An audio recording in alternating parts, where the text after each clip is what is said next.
following video can cause seasickness.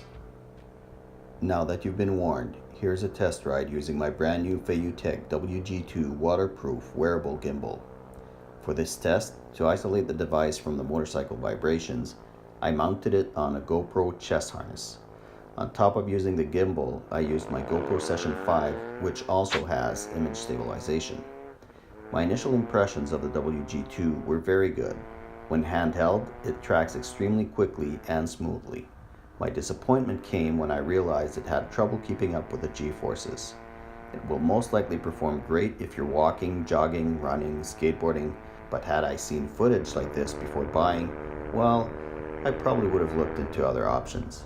I did set the electric motors to maximum capacity using the iPhone app. The downside with this setting is that it tends to vibrate when it's not moving.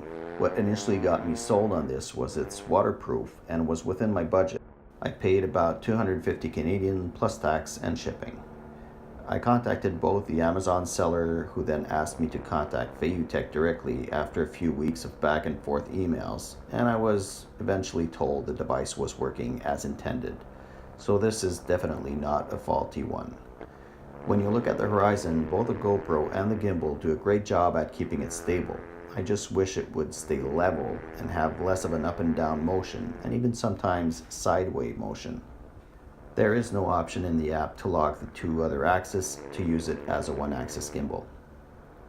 That's about it. Let me know in the comments what you think about the footage, or if you have any recommendations to improve results.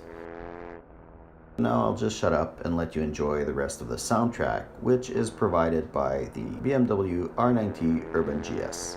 Enjoy and ride safe.